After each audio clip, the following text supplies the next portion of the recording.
ನಮಸ್ಕಾರ ವೀಕ್ಷಕರೇ, ನೀವು ನೋಡ್ತಾ ಇದ್ದೀರಿ ಸುದ್ದಿ ಸಹ್ಯಾದ್ರಿ. ನಾನು ಭೂಮಿಕಾ. 1.55 ಲಕ್ಷ ಶಿಕ್ಷಕರಿಗೆ ತರಬೇತಿ. ದ್ವಿಭಾಷಾ ಶಿಕ್ಷಣಕ್ಕೆ ಸರ್ಕಾರ ಸಜ್ಜು. ತೃತೀಯ ಭಾಷೆ ಗ್ರೇಡಿಂಗಿಗೆ ಕಾನೂನು ಅಡೆತಡೆ. ಬೆಲೆ ಏರಿಕೆ ಬಗ್ಗೆ ಬಿಜೆಪಿ ಕಾಂಗ್ರೆಸ್ ಮುಖಾಮುಖಿ. ದುಬಾರಿ ದರ್ಬಾರ್ ಎಂದು ಕಾಂಗ್ರೆಸ್ ಟೀಕೆ.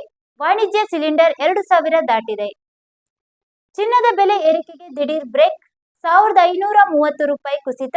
ಬೆಳ್ಳಿ ಬೆಲೆಯಲ್ಲಿ 5000 ಇಳಿಕೆ. ರಾಜ್ಯದ ಸರ್ಕಾರಿ ಶಾಲೆಗಳ ಶಿಕ್ಷಣದ ಗುಣಮಟ್ಟ ಹೆಚ್ಚಿಸಲು ಸರ್ಕಾರ ಮಹತ್ವದ ಹೆಜ್ಜೆ ಇಟ್ಟಿದೆ. 2026-27ನೇ ಶೈಕ್ಷಣಿಕ ವರ್ಷದಿಂದ ದ್ವಿಭಾಷಾ ತರಗತಿಗಳನ್ನು ವಿಸ್ತರಿಸಲು ನಿರ್ಧರಿಸಲಾಗಿದೆ.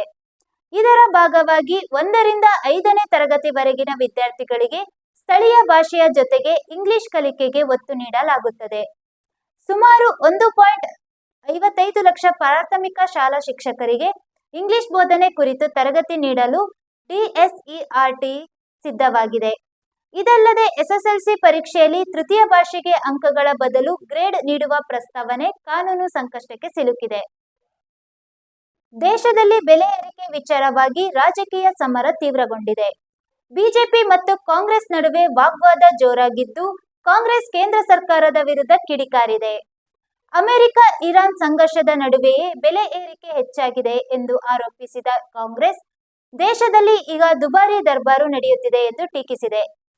ಜಂಟಿ ಪತ್ರಿಕಾ ಹೇಳಿಕೆಯಲ್ಲಿ ಮಾತನಾಡಿದ ಕಾಂಗ್ರೆಸ್ ನಾಯಕರು, ವಾಣಿಜ್ಯ ಸಿಲಿಂಡರ್ ಬೆಲೆ 1958 ಇಂದ 2000 ಗಡಿ ದಾಟಿದೆ ಎಂದು ಆರೋಪಿಸಿ ಜನರ ಮೇಲಿನ ಹೊರೆ ಹೆಚ್ಚುತ್ತಿದೆ ಎಂದು ತಿಳಿಸಿದ್ದಾರೆ. ಬೆಲೆ ಏರಿಕೆ ವಿಚಾರ ಮುಂದಿನ ದಿನಗಳಲ್ಲಿ ಇನ್ನಷ್ಟು ರಾಜಕೀಯ ತೀವ್ರತೆ ಪಡೆಯುವ ಸಾಧ್ಯತೆ ಇದೆ.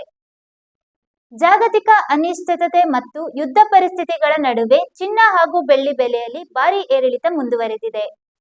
ಕಳೆದ ಕೆಲವು ದಿನಗಳಿಂದ ಏರಿಕೆಯಾಗಿದ್ದ ಚಿನ್ನ ಬೆಲೆ ಇದೀಗ ದಿಢೀರ್ ಕುಸಿತ ಕಂಡಿದೆ.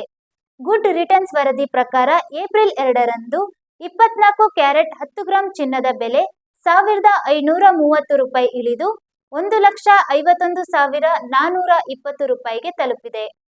1 ಗ್ರಾಂ ಚಿನ್ನದ ಬೆಲೆಯು 153 ರೂಪಾಯಿ ಕಡಿಮೆಯಾಗಿದ್ದು 15,142 ರೂಪಾಯಿ ದಾಖಲಾಗಿದೆ. ಇದೇ ವೇಳೆ ಬೆಳ್ಳಿ ಬೆಲೆಯಲ್ಲಿಯೂ 5,000 ರೂಪಾಯಿ ಇಳಿಕೆ ಕಂಡು ಬಂದಿದೆ.